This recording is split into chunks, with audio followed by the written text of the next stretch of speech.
So I just wanted to echo the welcome from this morning. Thank you all for coming out on your Saturday morning, as you've probably been having lots of online meetings already. So it speaks volumes to your dedication to education in general. So thank you. So my name is Sarah Donaldson, and I'm the kindergarten to grade 8 literacy coach at the International School of Curitiba. Literacy coach responsibilities are providing professional development for teachers as well as parents around reading and writing workshop and other best practices in literacy instruction. And I also teach reading and writing for a 5th grade class at our school.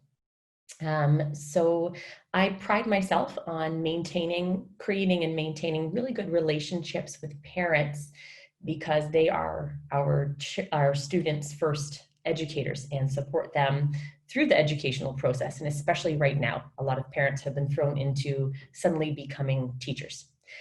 So that's why today I wanted to talk to you about how we need to also support parents as they become teachers in their home. And that's just our school's mission statement. We've kind of slid the word online in there because we're now learning virtually. So everyone learning everywhere, and we've got online. All right, so just to give you some context, because I know not everybody is aware of this city. So it's a city in Brazil, Curitiba. There's just over 2 million people living in this city. Our school goes from ECC all the way up to grade 12, just over 700 students.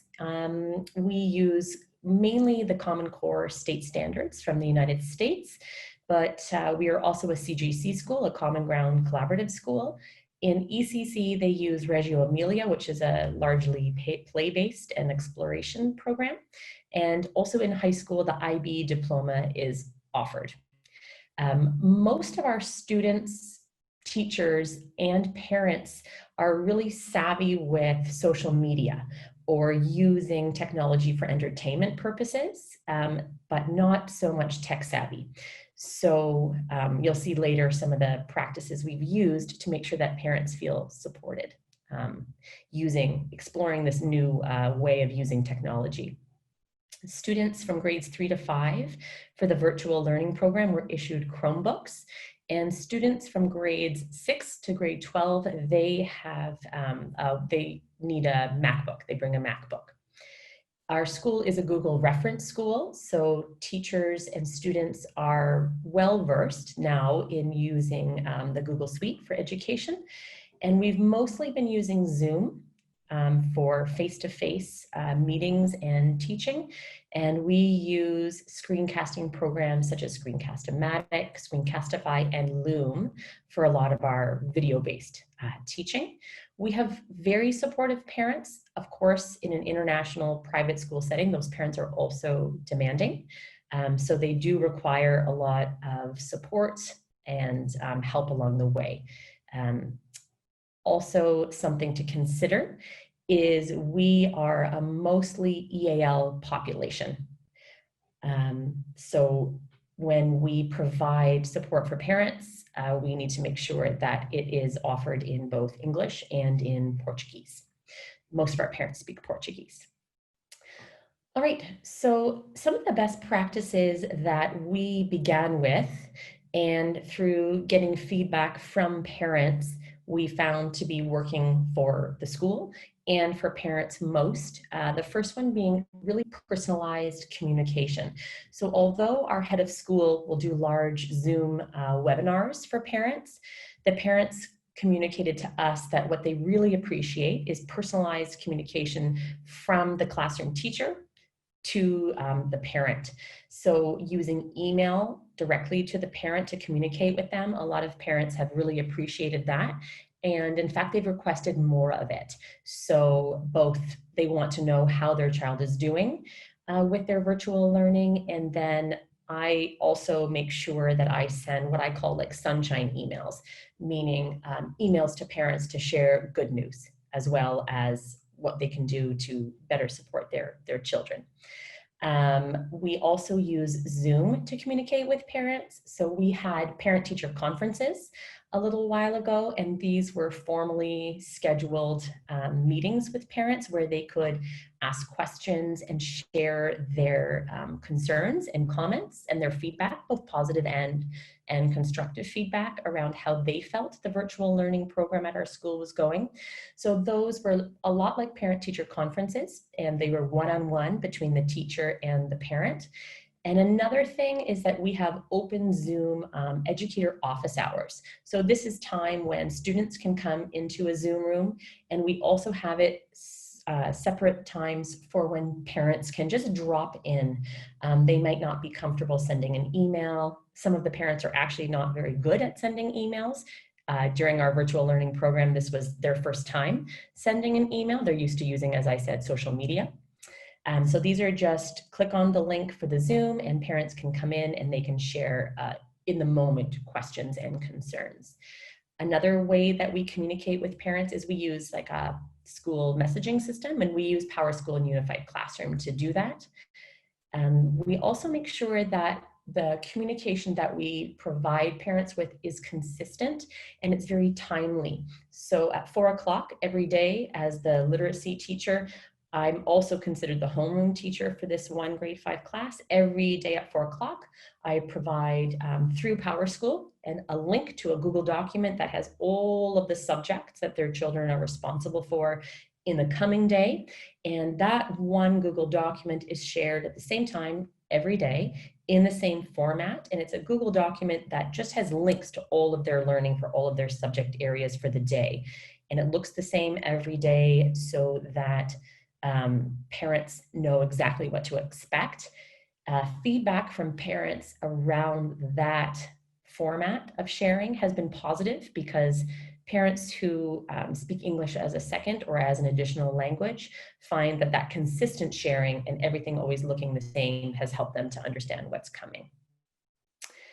Another thing that we've done as a school is we've done some gratitude, because parents are not trained teachers and they've suddenly been thrown into a situation where they might be working from home and they're also supporting their child with their learning.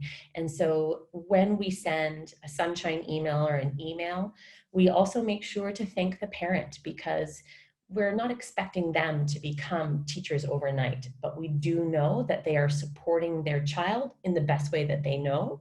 And so we make sure to recognize that. And that has really built a community of support and trust. And some of the parents have commented on that, that they appreciate those little messages as they're trying to help their child. They appreciate the feedback of gratitude. Another way that we get feedback, not just through email communications or Zooms, is that we send a parent survey out every week to 7 to 10 days. And again, it's the same every time. It's also translated into Portuguese for parents.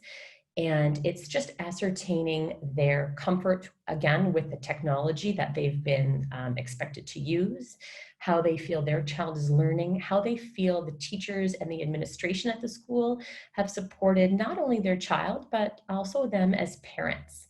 I think parents need really clear communication with the school, and they need to feel informed. And so these surveys have been a way that we've got feedback from parents, and we've used the data to improve our virtual learning program. Also, we give feedback to parents, as I said, not only expressing gratitude and thanks for their support, but also we provide personal feedback to their children and to them. So if a parent has emailed, or we know that a parent has supported a child, we give feedback to the child that's very timely and personalized, but we always include the parent on the email as well, so that they feel and they're aware of the level of support that their child is getting. One thing that our teachers have been doing is sending something called a sunshine email, because virtual learning is very difficult for students. Obviously, learning happens in a socially constructive manner, and so not being in a socially constructive environment has been very challenging for our students. Teachers from Brazil can kind of chime in that Brazilian students are very, very social. They love to hug, they love to talk, they're very energetic. And so it's been a struggle for a number of them. So before sending home emails to say your child hasn't completed this, your child hasn't completed that, we sent home sunshine emails to give specific praise to parents and to children so that we have like a bank of sunshine for when we may have to withdraw. Another thing that we have found in the earlier elementary grades, like so kindergarten to grade 2, is that the parents, as well as the students, need us to differentiate our expectations for them. So for some families, they are been told to treat the Google document list of all the learning activities for the day kind of like as a menu. So when your child is having a good day and when you as a parent are having a good day, you can do as many of the learning activities that are listed.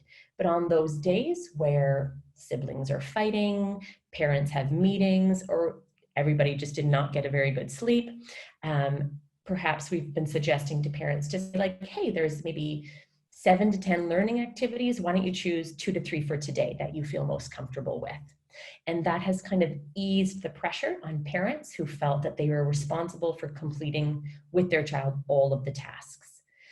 Another thing that we've done is, again, because our parents were very social media savvy, so Instagram is a really popular thing. Using WhatsApp is very popular for them. They had a lot of difficulty navigating PowerSchool, Unified Classroom. So what we did is a number of people on the IT team and teachers made just really short 3 to 5 minute screencasts, taking the parents through the different platforms that they will need to know how to use. So for example, just going into PowerSchool and accessing their activity feed, how to see your child's progress on their assignments during virtual learning. And those 3 to 5 minute videos, the feedback from parents has been really appreciative because they just follow the video along and then they go ahead and then they try it for themselves. And finally, we've just added the fun. So selfie challenges, dressing up silly and taking a selfie, reading with your child, fun fitness breaks. So there's, in the resources, there are some there. The parents love it. And so some parents have also said, like, once we go back from virtual learning, they want to have a verse me on the school campus for different fitness challenges that I've sent them. So adding the fun in. So these are just some resources. There's a Bring Sally Up Squat Challenge, some Go Noodle resources, and some 1-minute family fitness challenges. And I always include that at the bottom of the learning link for today, and other teachers do this as well, just for some fun brain breaks and things that they can do as a family to stay active during their social isolation. And this here is just a template for a sunshine email so that you don't have to make it up on your own. Just some exciting news, and you just let the parent know what the name of the task was that the child did and some specific things that the child did well. So it's not just like a good job email, but it's something really specific, and the child and the parent can celebrate that. Parents really love this. I do this at least once a day for a handful of students, and every single time I get an email response back of just excitement around this. So that this is really helping to motivate families. And the link at the bottom is just a copy of our parent survey that we do send out every 7 to 10 days. So if you would like to use that and create your own survey, you're free to use it and modify it as you wish. And this was just for you to suggest some of your ideas, because I know there are lots of great ideas out there. And if you would like me to take some questions now, then that would be great. I see a bunch of them are sitting there in the chat right now.